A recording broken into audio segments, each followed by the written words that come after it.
Good evening. Welcome to another edition of Urban Renal Talk with Tamika and Steve. I am your host, Steve Belcher. Good evening.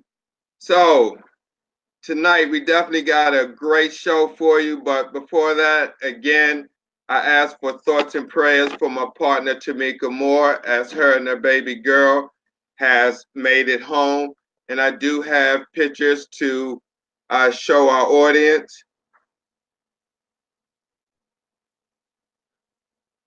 This is Tamika's baby girl.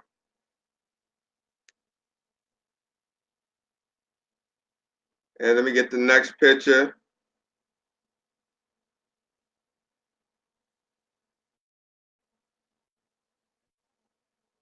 That's the next picture. And then this is the last picture. So yeah, very pretty baby girl. I forgot her name. I don't know if she told me her name, but yeah, really cute, precious.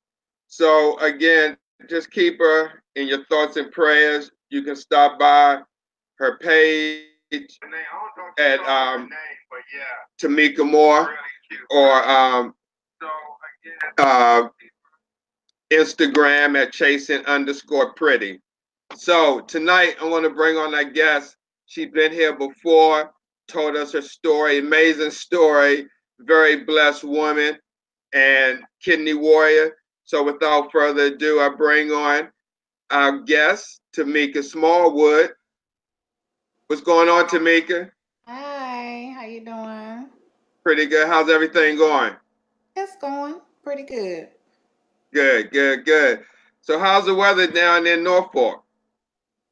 It's pretty cold today. It's about, I want to say like 30, maybe 32 degrees right now. Uh-huh. Hey, can you cut your volume up just a little bit? Okay. Is that better? Yeah, can you hear me? Yeah. Okay, there we go. Great, great. So, Tamika, you was on here before, Yes. probably like 6 months ago, or maybe later than that. But for people who are just seeing this for the first time, can you share your story with them and how your journey with kidney disease started? Yes. I was diagnosed with FSGS. Um, I want to say in 2003. At that time, I was about 23 years old. I did not know anything about kidney disease. It doesn't run in my family. It was just something that I just was diagnosed with. My legs started to swell, my feet started to swell, and I want to say I went to a few doctors. I was diagnosed with high blood pressure. I was told to stop eating a lot of salt. And maybe a few months after my feet started to swell, um, I was told to see a renal doctor because I had protein in my urine. And at that time, once I saw him, and after he did a few testing, that's when he told me that I had kidney disease. But like I said, it doesn't run in my family, so I was not educated about it. So I didn't know anything about kidney disease. I didn't know. I still don't know to this day how I got it. They said that it could be just I used to have migraines. So they used to prescribe me with a lot of naproxen, Aleve. I used to take a lot of Tylenol. So they think a lot of that could have put a strain on my kidneys. So that was how I pretty much was diagnosed with kidney disease. So I've had it now. I've had kidney disease for about 14 years. I was diagnosed with kidney failure 4 years after I was diagnosed with kidney disease. So, did they give you any education when you was first diagnosed? Did they tell you how to watch what you're eating to halt the progression of kidney disease? No. When I was diagnosed, it was just more of a just stop eating a lot of salt, and take this medicine and you'll be okay. So at the time, I wasn't aware that my kidney failure would progress to kidney disease. I mean, to kidney failure. They just said, oh, you have this kidney disease, take this medicine. So that's what I did. I went home, I took the medicine, I continued to do what I've always done. I continued to eat what I've always, what Mm. I've always eaten because they didn't educate me to tell me, well, if you do this, then maybe it will slow it down. Or, if you stop eating this, then, maybe it would be years. So I took medicine that they gave me, which was for high blood pressure. And I want to say after I had my son in 2008 is when my kidney started to fail. So I was given the option of either to have a transplant or to go on dialysis at that time. Hmm. Was that when you found all that out? Was that overwhelming to you? It was very overwhelming because at the time I was 28, my son was 3, and it was pretty much, okay, either you're going to have a kidney transplant, which if you don't have a donor, you can't have a kidney transplant, or go on dialysis. So it was at that point I really had to make some life changing. At the time, when I was younger, I said I didn't want to go on dialysis. And I always said that. But then it's like, if you don't have a kidney, then what else are you going to do? You have to choose one or the other. Absolutely. You had to kind of um, look at the risk versus, benefits of that. Yeah, yeah. And especially if you Um, want to live, you have to no, do. absolutely. Wow. It's just, I'm just really dumbfounded and taken back because the lack of education that you didn't get. And looking back on it, 2020 hindsight, and I know we can't look into people's minds, but do you think it could have been intentionally done, or you just think they just didn't care? Or what do you think was the reason why you be, and the thing is, kidney disease is the ninth leading cause of death in the United States. So, with all the prevention with the Kidney Foundation, why you think you didn't get the education that you should have got to, halt the progression of your kidney disease? Well, I mean, to be honest with you, I think it's all a money thing. I mean, it's you would be surprised how many people that I meet that are at my clinic that have kidney disease that didn't know anything about kidney disease before they got it. All they was told by a doctor was, I mean, and even myself, I'm in this kidney group on Facebook, and I didn't even know that there was stages. I didn't know it was like stage 1, stage 2, and it makes me think back to, well, what stage was I in when I initially was diagnosed, because they didn't give me any stages. So I think a lot of it is that, they don't educate us about it, especially, black people. We're the ones who have it. We suffer from the high blood pressure and the diabetes, and there's a lot of people that I know, they have high blood pressure, but they never think along the lines of, my kidneys may be affected. So we're not educated enough. They give us some medicine, they tell us to take it, we trust it's going to work, and we go on about our lives. We're Right, not educated absolutely. about diets or anything. Yeah, I just want to send a shout out. I saw somebody that's watching, the Carolyn Thornton, um, old co-worker that works in dialysis. But thanks for watching. But Tamika, I mean,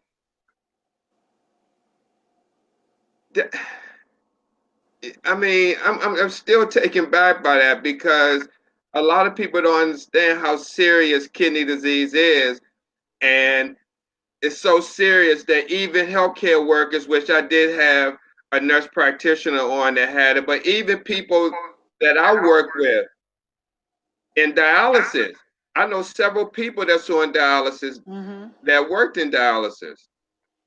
This disease is serious, It and is. that's why we put out the information that we do, and how we do it to get people to see how serious this kidney disease is. So look, when you first tell us about the first day you started dialysis, how was that for you? Um, okay, well, I started dialysis. I had a transplant first. And then my transplant did not go as planned. So as a result, I had to start dialysis right away. Oh, if you don't mind me asking, where did you get your transplant from? A living donor? I did. My cousin was a living donor. Hmm. Okay. And what happened? Um, well, I was given the option. I told that my kidneys were, I had 15% kidney function. And at that time I had to make some choices on whether or not I wanted to do dialysis or not. So I had made the decision that I was going to go ahead and go on dialysis, but my cousin had ended up getting tested and found out she was a match. So we Oh, decided to go wow. ahead. Yeah, we went on ahead with the transplant. I had the transplant on September the 30th, 2008. And I was in the hospital for 5 days. I want to say I got out of the hospital October the 5th. And by October the 7th, I was in the hospital fighting for my life. The transplant, I was told that the main artery from the that connects to the kidney was not connected properly, so it broke apart from the kidney and clotted. So as a result of that, I lost the transplant that was given to me by my cousin. So I Wow. really, I had it. I want to say for a good 5 days while I was in the hospital, and then I was in the hospital for 3 months. And as of November the 1st, they had to remove it, and I started Mm. dialysis on November the 3rd. Wow. I did. Wow. Yeah, Ha- And let me just unpackage that for a minute. Wow. Now, your cousin, how, how is she doing? she's doing good. She's doing really good. As far as I know, her health is good. It sucks that she had to go through this surgery. And I did not get to enjoy the kidney not one day.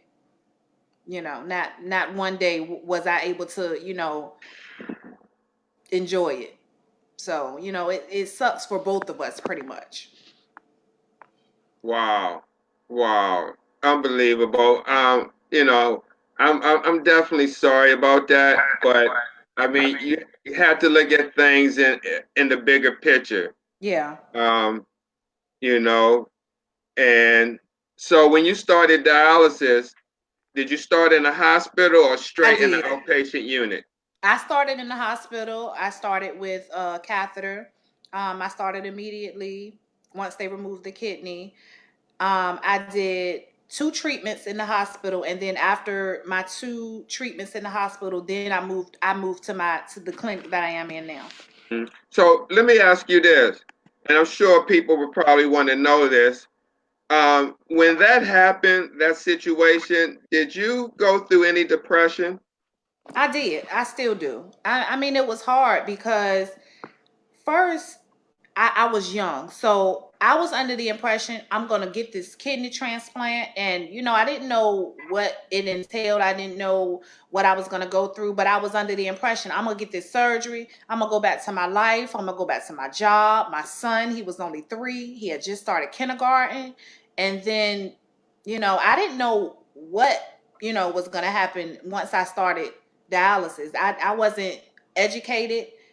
I just know that right before I started dialysis, they took me to a dialysis center.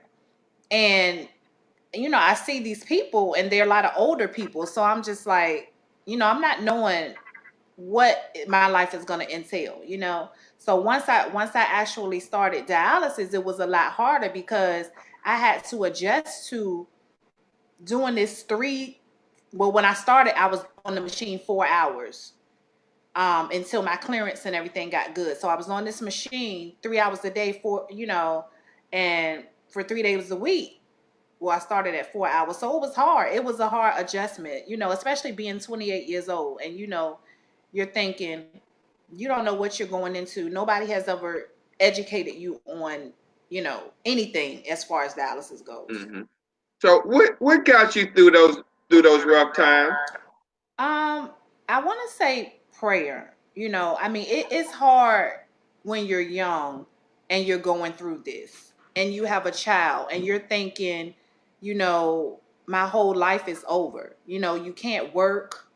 You can't go to your son's or your child's, school activities. You're thinking, I gotta be here for this treatment. Some days, like when I first started, I was in a really, really low state of depression. I didn't want to get up out of the bed. And the other days it was hard because it's like, I like to explain it as it feels like you're having the life sucked out of you and then put back. And then they're saying, okay, go enjoy your day. I mean, and I think when we say we're tired, people say, oh, you're lazy. But it's not that we are lazy, we're really tired. So that also throws you into a depression because you want to hang with your friends, you want to be young, you want to party, you want to do things, but you just don't have the energy to do it. So I would say just, for me, it was a lot of prayer. And it was the fact that I had my son, saying, Mom, you can do this. You can do this. Because a lot of days, I don't feel like I can do it. It's hard. I don't want to do it, but I just got to keep on keeping on. Right. Absolutely. Um, how was it when you first went into the clinic, the Um, outpatient clinic? What was that experience like? Your first day?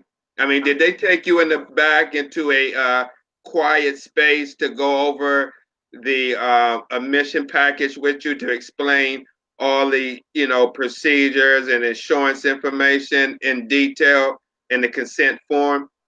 I want to say they did. I do remember when I had my first treatment visit, my mother was with me. So they did take me into the back. They did not really explain dialysis itself, but they explained a lot of stuff like, if I wanted to sign a do not resuscitate or if I, things like that. Right. But Those are the main yeah, papers. that was what, but I want to say, as far as being on the machine, I really didn't. The education that I got from being on the machine has been the 10 years that I've been on the machine. They didn't give a lot of information about, like, if you get on the machine and you're feeling this way, if your blood pressure drops or this, a lot of that stuff I learned pretty much as I went along. Hmm. Wow. So they didn't tell you what to be expected when you started, like you may have some cramping or your blood pressure may drop sometimes and this is how you may feel. You may get a little lightheaded or something like that. None of that was ever told to you?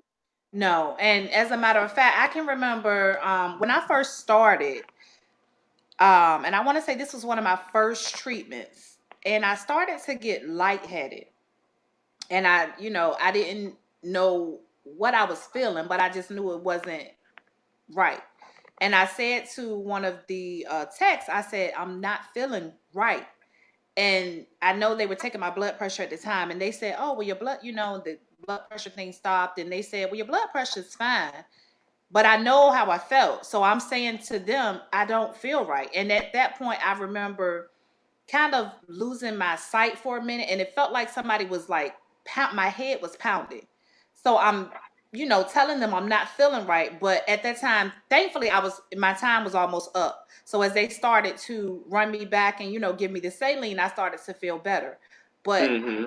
from being on the machine for years, I've learned that when you feel bad, you feel bad. You can't tell me it's my blood pressure and my blood pressure is fine, but they don't tell you that stuff when you start on the machine.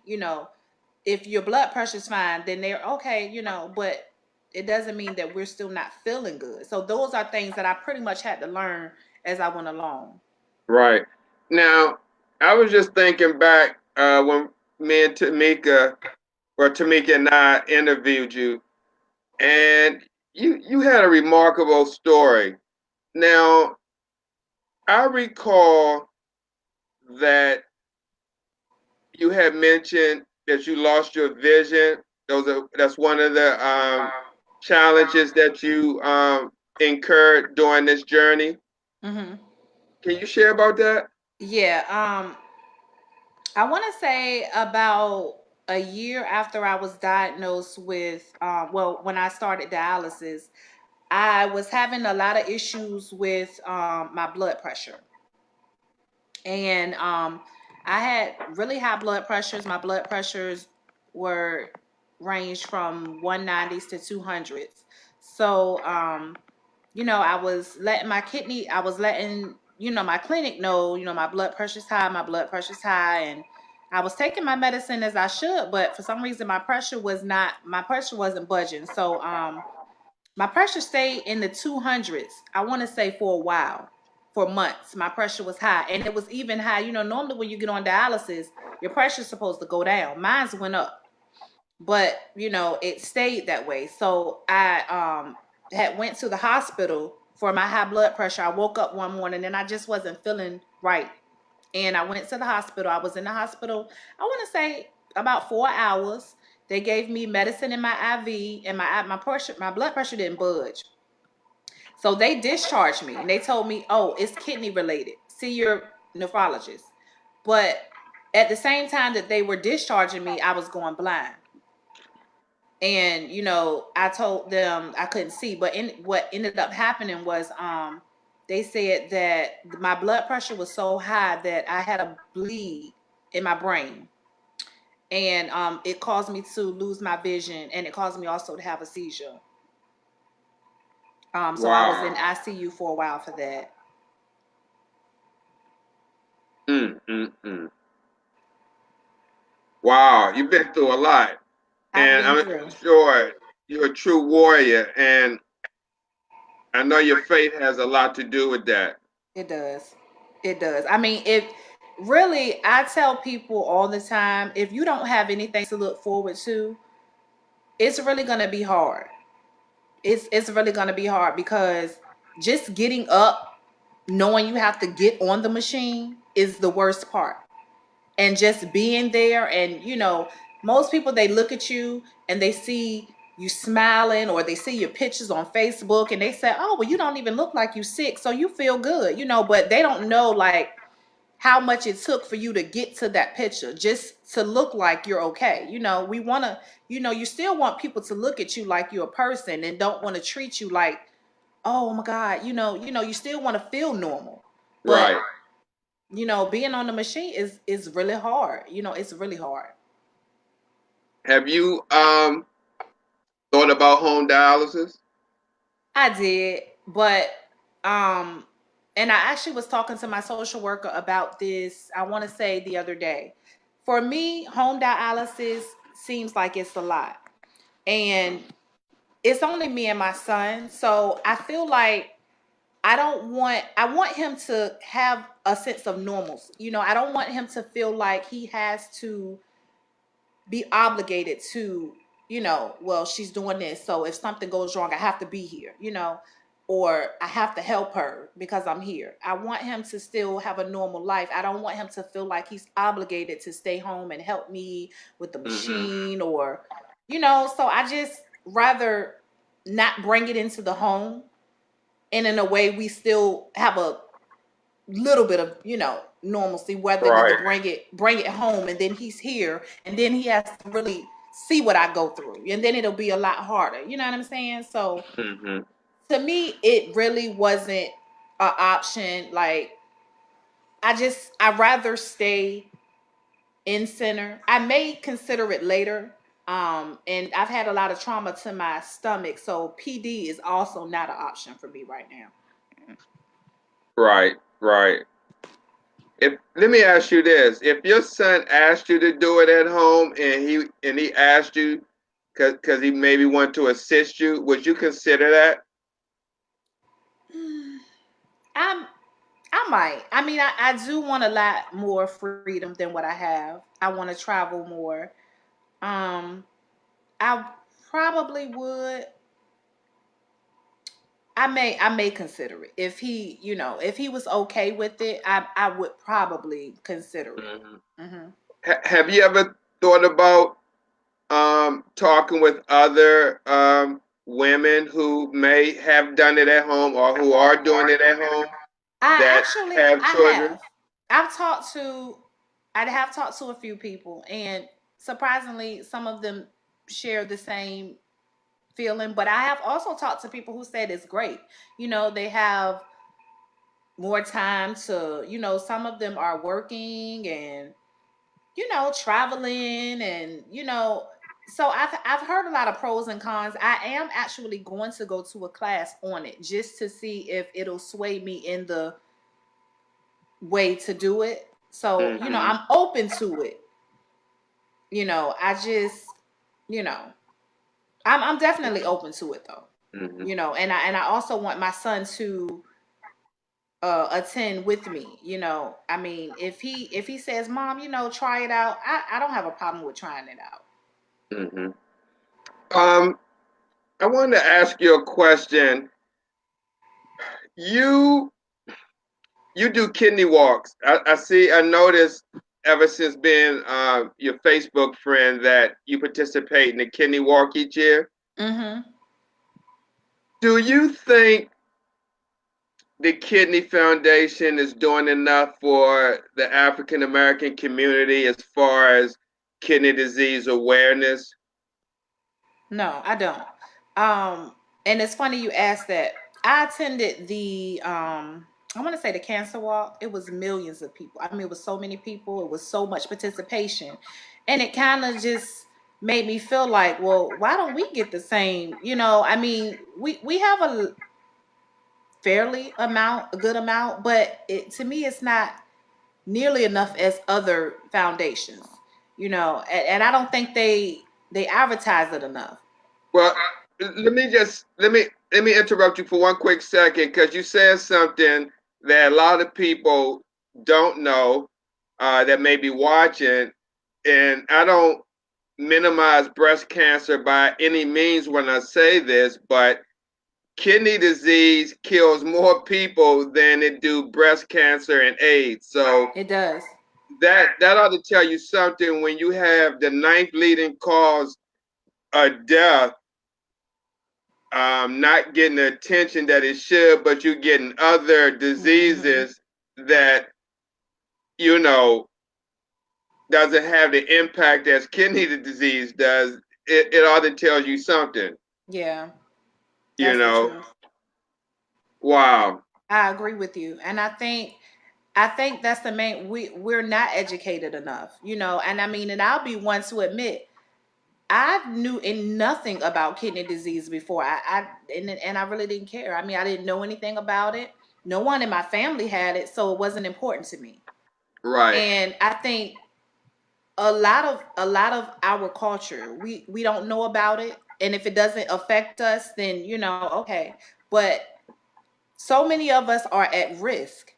I mean, I know so many people with high blood pressure that don't are not even aware of the risk factors that they have right now, or the changes, just little changes that they could do to minimize, them getting it. I mean, So it's those people that you know, do you share information with them? all the time. I do, because I've become like a health nut. Like I want people to be healthy. When I see my friends and they're like, my Facebook friends or my friends or my family, oh, my blood pressure, and I'm saying, look, you got to get that blood pressure under control, because it can happen so quick. I see so many people come in the clinic, and they're young. They're younger than I'm 38, but they're younger than me. And they come in and they say, well, I didn't even know, like, it's a young girl now who's on dialysis. I want to say she just turned 25. And she said she had high blood pressure for a year. And then when she finally, ended up on dialysis, she ended up on emergency dialysis from the hospital. And it's like, if some of our people were more educated, it wouldn't happen that way. They would be able Wow. to kind of protect themselves, or kind of, do things to kind of get themselves a little more healthy, so that they would not be, at more risk for kidney disease. Wow. You don't look 38. Thank you. Wow. Amazing. Amazing. Yeah. I mean, I've been doing this for 33 years, and now it seems like a lot more younger people are being diagnosed and starting on dialysis. Hmm. And that's why getting the information out there is so critical. I mean, I can't stress it enough. And I mean, I'm trying to do it more than just Facebook because, not everybody's on Facebook. Yeah. It's, trying to hit the billboards and with the kidney disease, Urban American Silent Killer Tour and, and other ideas just to let people know that this exists. And these Yeah. clinics are just popping up and people are not realizing it. How many facilities are in your area alone? To be honest, I don't even know, but it's quite a few. I mean, it's quite a few in Norfolk. It's quite a few it's quite a few dialysis clinics, and they're opening up more as we speak. Like Fresenius is I see a new one every time you know. Whereas I never before I was on dialysis, I never saw a dialysis clinic or I never paid attention. But Right. now there's quite a few of them, and they're more opening up. Hmm. Do you have any friends or people that is diagnosed with kidney disease as well? Um, well, other than maybe friends that I've met at the clinic, I haven't met. Well, I have met.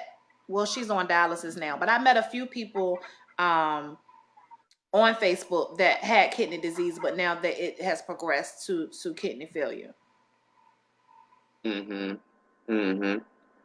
Now, I just want to ask the demographic. I mean, our of your facility. I mean, Hmm. we all know that kidney disease affects anyone at any time. It doesn't matter age, race, color. But at your facility in particular, what what race is predominantly there that has kidney disease? It's predominantly yeah, it's predominantly black. It Mm-hmm. it may Mm-hmm. be a sprinkle of one or two white people or Filipinos or how say you, but I'm gonna say 95% of the patients there are black. And how many chairs is the facility? Um, I want to say ours has maybe 25, 30 chairs. We have maybe 25 or 30 chairs? yeah, we have quite a few chairs. Maybe I'll say maybe 20, 25 chairs. Yeah, it's Wow. quite a few though. Have you ever witnessed any understaffing or shortages at your facility? Yeah. I don't mean to put you on the spot, but I just want to show Hmm. how serious this problem is, not just in California. It could be in It's Norfolk, everywhere. Virginia, Washington, D.C. It happens here Hmm. in Baltimore, Maryland. I'm not, It's it everywhere. happens all around, and it's a patient safety concern, for me. Yeah, yeah, and that's one of my fears. When you're on dialysis, you can you're a nurse, so you can some can happen with just the blink of an eye. And I know that there have been times, and maybe not recently, but I know there were times where I felt like there wasn't enough staff over in my like if something happened, I want you got to get there right then. So if I have to call you from across the room, you too far. By the time I call Absolutely. you, I'm unconscious. And that was always a fear of mine. Like and that's one reason why I don't sleep at my facility, because I know they're supposed to check you, when you're asleep, but a lot of times, they may not. So whereas you can have a person that's asleep, you also can have a person that's really unconscious. So Mm. it's a lot of things that I know that they could do better, and to me I feel like it could be a lot, like they're trying to get better with the staffing, but you always need somebody there at that time just in case our blood pressure drops or our machine beeps or anything, you know. Let me tell you, you said something um that woke me up, and I have to admit, a light bulb just went off in my head. And I used to do this, and I'm, guilty. I'm not doing patient care now, but I've been guilty of this. And when you just said that a person is asleep and they could be unconscious and not really sleep. And you're truly right about that, because if you don't tap the person to actually get a response to see if they actually are right, you don't really Mm-hmm. know if they're asleep or not. You can just assume that, but you don't Mm-hmm. know until you tap them and see their eyes waking up. And Exactly. I mean, many times, if I had a patient assignment, and I mean, I knew the patients, but I mean, just in general, uh, that point you made that someone can be asleep but really be unconscious Mm-hmm. is is really pointed that you said that. Wow, that's a And good that's scary. observation. It's, I mean, I remember, and that also, a lot of that adds to depression too, because I remember when I first started, I was a rookie. I didn't know anything about dialysis. So I can remember 10 years ago when I started, and there was an older lady on dialysis, and she was sleeping. Well, I thought she was sleeping, but she was unconscious. And I kept looking at her, and the nurses, they weren't over there, and I just kept looking at her, and I'm like, she doesn't look like she's breathing correctly. So I got one of the tech's attention, and I said, can you check her?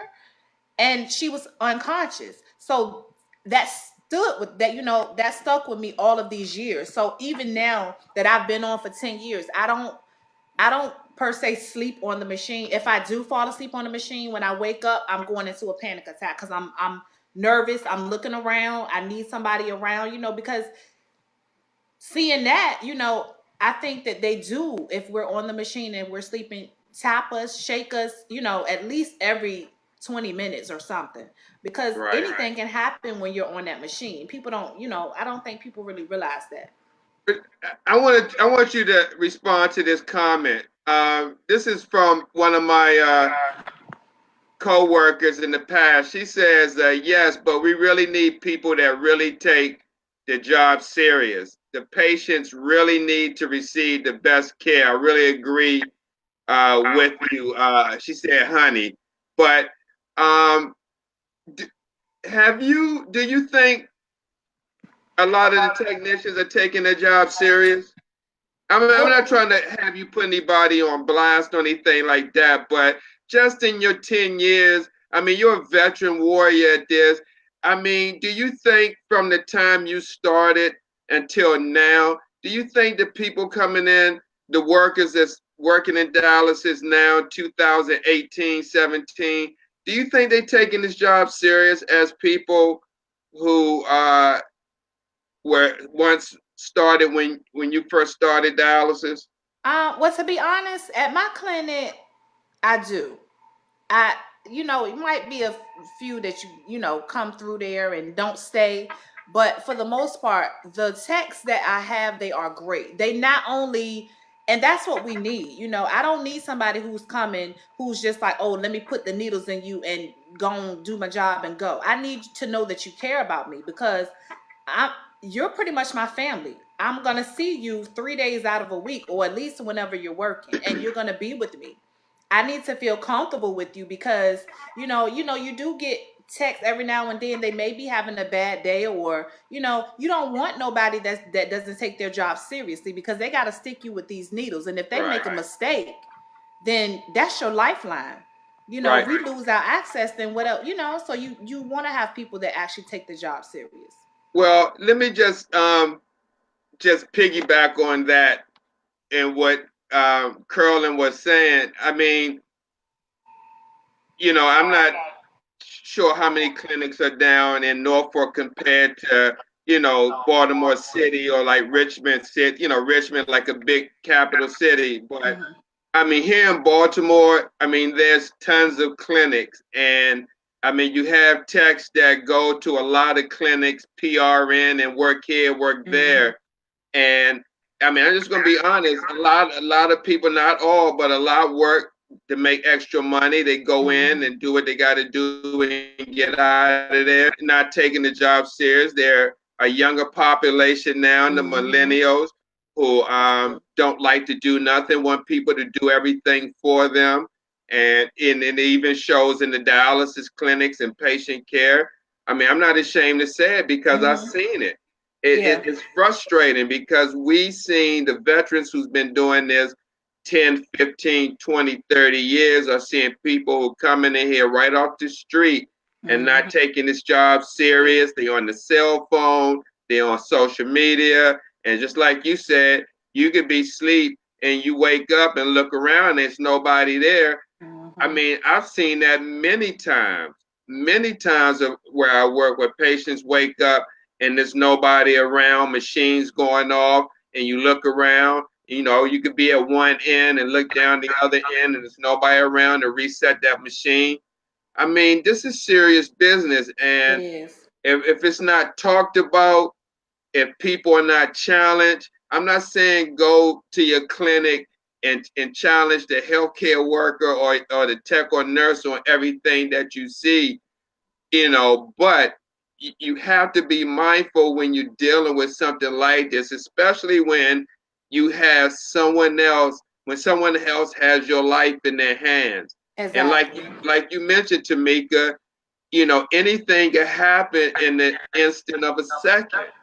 Exactly, exactly. And see, that's why it's important too. And this is what I tell people that I meet, like, the newbies, because I didn't know this information. My aunt, she was a dialysis nurse before she passed. She would always educate me, but we have to speak up. Like, I'm one of those patients, if I don't feel your vibe or your attitude isn't right, I don't let you stick me. But when I first came on at dialysis for years, I didn't know that we could refuse a person. I just let whoever, Absolutely. I let whoever stick me. And there's times that I've had through the years, I've had texts that didn't know how to stick, or was just coming, and my arm was messed up, or they probably wasn't taking their job serious, but I didn't know that I could speak up. So I have, when I see newbies coming in, I say, look, if you don't want this particular person to stick you, or if you're feeling a certain way, speak up, because this is your life. Or if I have a Absolutely. situation like where I just feel like there's nobody, I'm feeling sick and there's nobody around, I speak up. You have to speak to your social worker, or the head person, or the charge nurse. You got to speak up, because this is Absolutely. your life. You have to do this you have to go to the clinic. They go home and they're fine. Mhm. Mhm. So Tamika, in spite of all these challenges that you face, can you just share some of the? I mean, there's been many that I know you on Facebook, but can you just share with the people who's dealing with this of the many blessings that you received in spite of this challenge? Um, well, I've been tremendously blessed. First, I started school um this year. I started school in February. I was putting it off. And I've I've entered these little contests. I've won tickets to concerts, and I mean, I've had a lot of blessings. I know that it's because I try to stay faithful. I try to stay prayed up, and you know, it's hard going through this. It's hard having to rearrange your whole life, and not having a paycheck when you want one, and not being able to work. But I've gotten a lot of blessings. I've received a lot of help from people, and I won a Hmm. lot of little contests. I just actually won a contest today. So Tell us about that. I had entered this contest. I got a lot of time on my hands. So when I'm not doing my work or whatever, and I'm on Facebook and I see these little contests, and they say, well, you know, share and like or comment, I do it. And today, actually, I was at school. I was at the library doing my midterm, and I received the message that I had won a $250 gift card right before Christmas, and Wow. a stay one night stay in a hotel, and tickets to their Christmas, all of their Christmas events. So that was actually, Christmas is That's my favorite beautiful. holiday, so it was good coming right before Christmas. Absolutely. And what about the Cash App, the blessing you got just this week as well? Oh Tell us yeah. about that. Okay, so anybody that has any type of disability that doesn't work, it's times get hard, but I don't ever ask anybody for nothing, but um I was down to my last $39, and I had $39 in the bank, and I want to say $10 on me. I went to church that morning, put $5, pay my tithes, and I was like, well, I told my son, I said, well, it's gonna be a little bit rough till next week when the disability come in, but it's all right.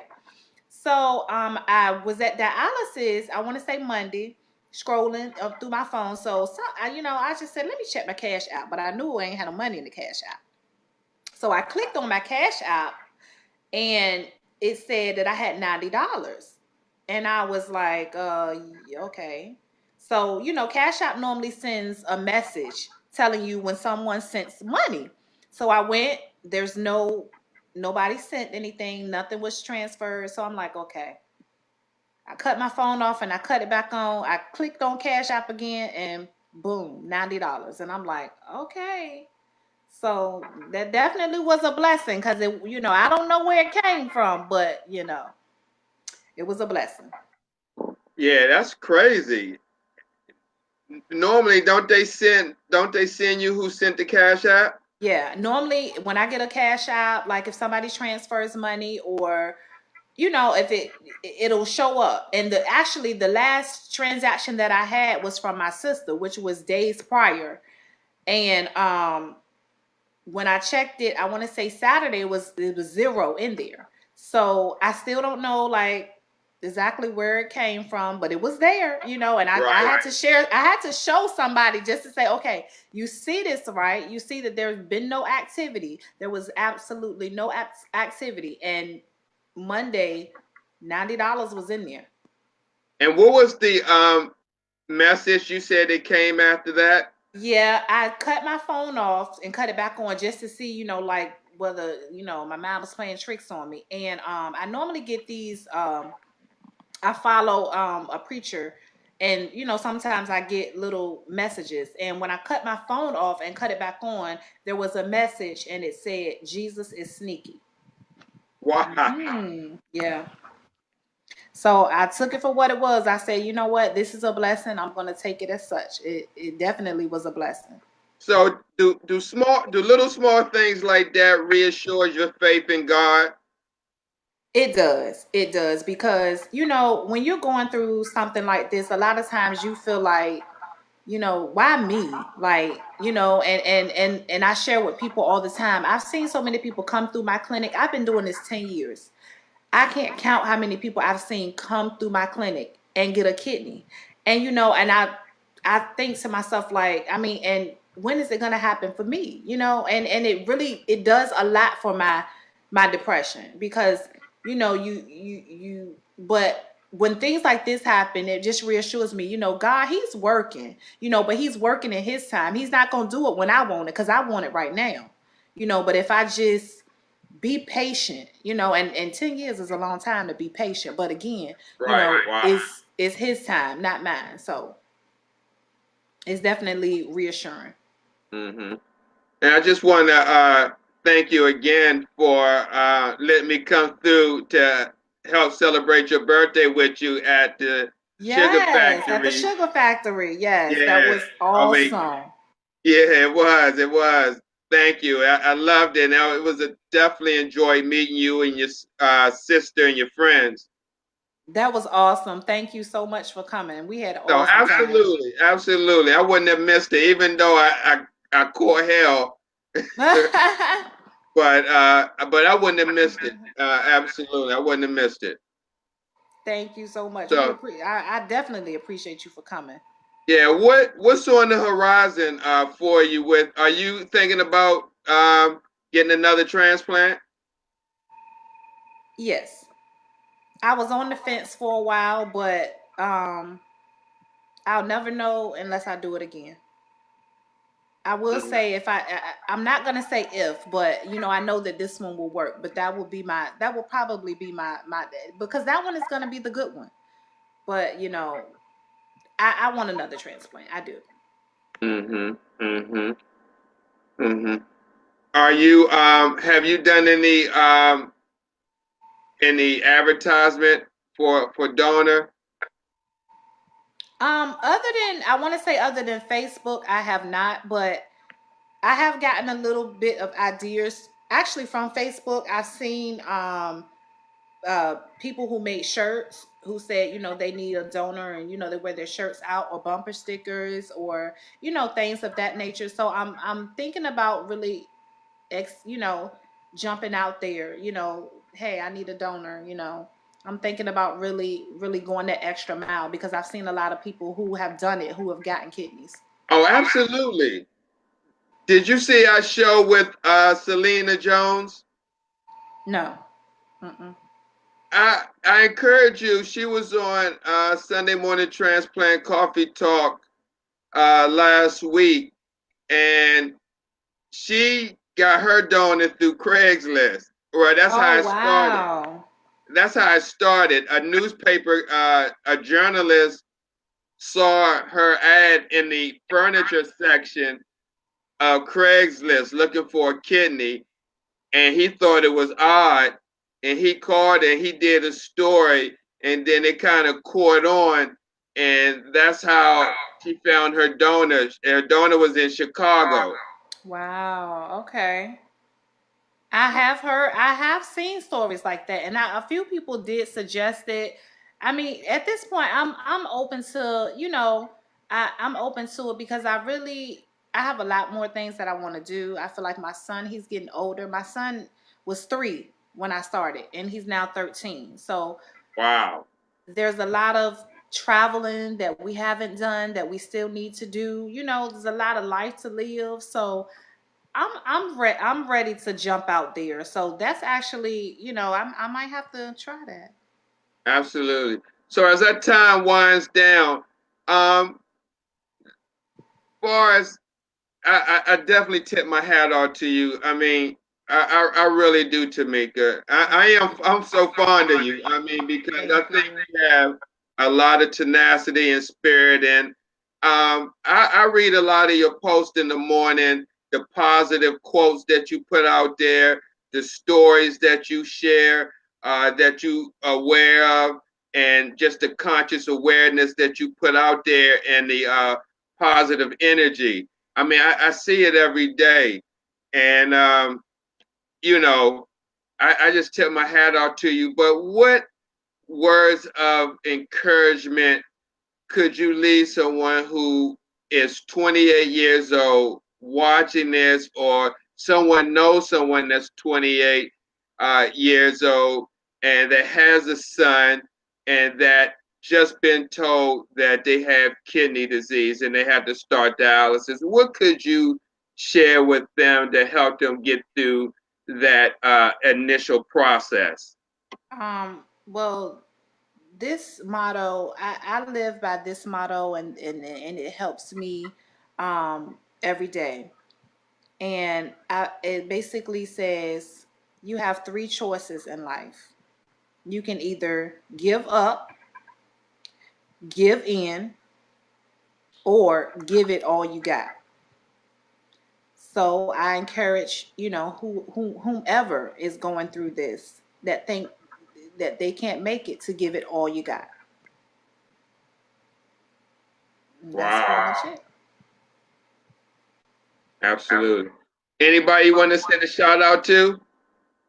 Hi, shout out to my sister. I see her watching. Tawanda Smallwood, Brianna Smallwood, Alice Blow. How y'all doing? Love y'all.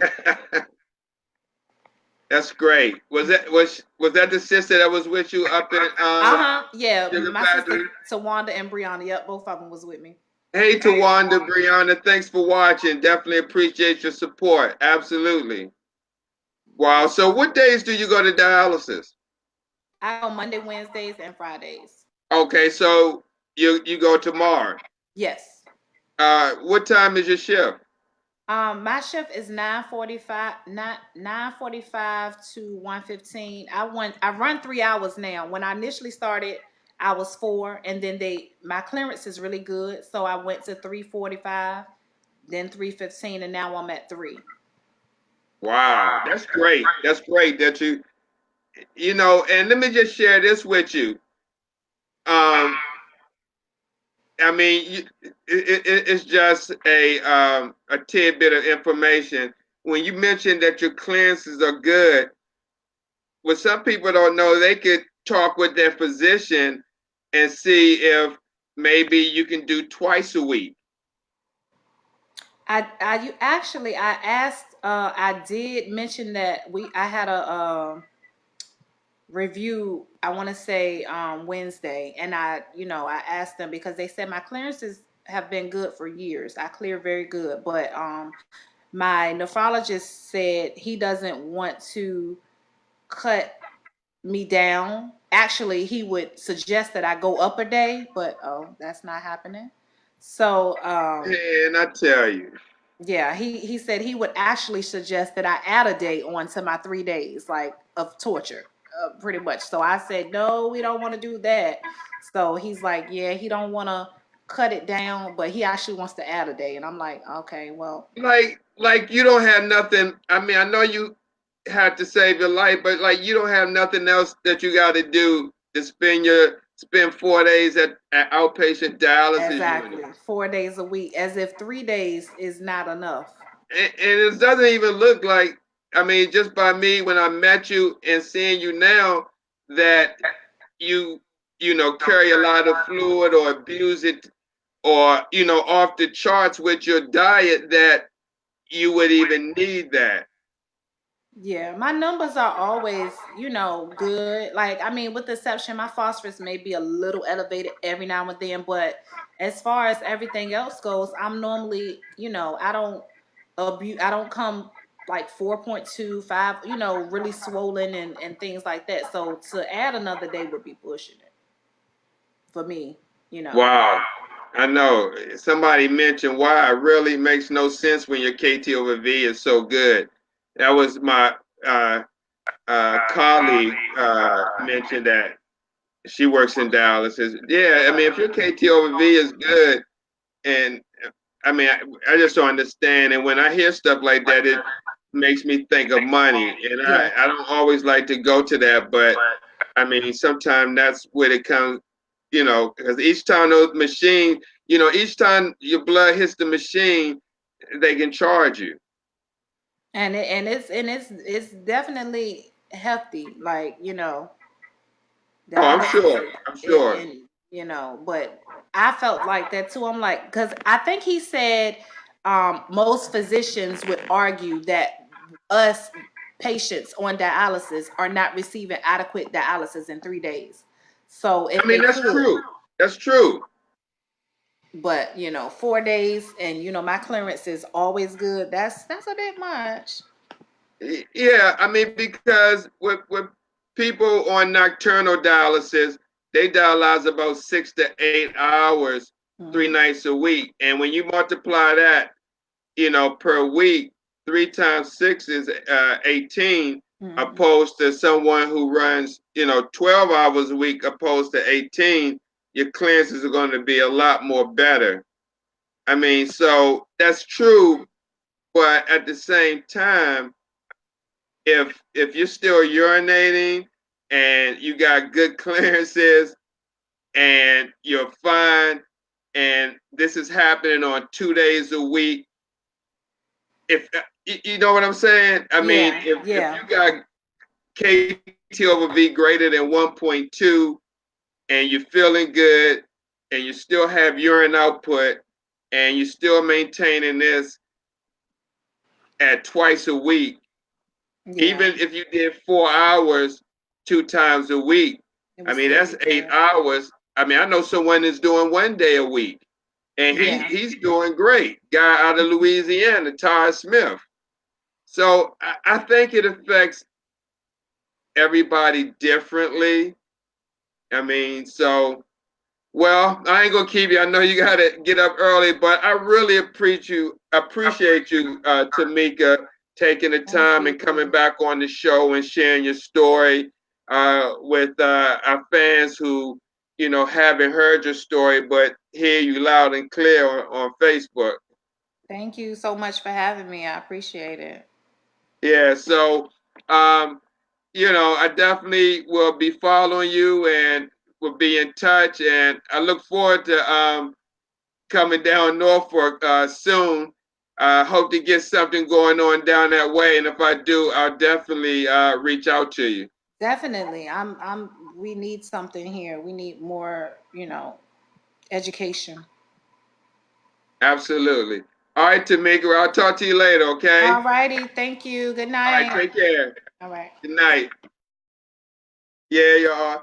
I'd like to thank Tamika for stopping in, but for those of you who didn't see Tamika's baby, let me go back over and show the pictures. Tamika Moore, my partner, delivered, I believe, last week. This is her baby girl. Let me hide my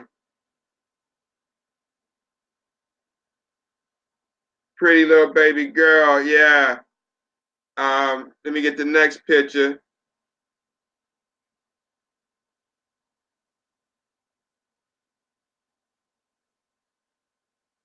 Yes, Tamika Moore's.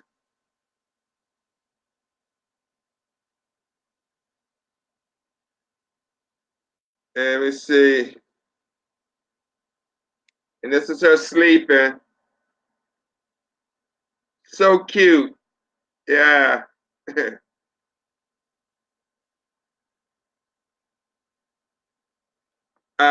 Both mom and uh, baby is at home resting well. So thank y'all for tuning in. We'll definitely see you this Sunday. It's going to be a late show, 8 p.m. Special broadcast with Madonna Schaefer from New Jersey. It's going to be a great show. Two-time transplant warrior. She's trying to get back, make it a third time. So tune in Sunday at 8 p.m. It's not 11 a.m. Got to do grandfather duties, but take my granddaughter to cheerleader practice. But no, 8 o'clock this Sunday, Eastern Standard Time, USA. We will be hosting Sunday morning transplant coffee talk, not 11 a.m. Again, we will have Madonna Schaefer on from New Jersey, two-time transplant warrior, is trying to go back for a third time. Until then, thanks for tuning in, guys. Appreciate tuning in each week and checking us out. I may be back on here, maybe late tonight on a education moment. If I do, I'll send out a message. Again, thanks for watching. Peace and blessings.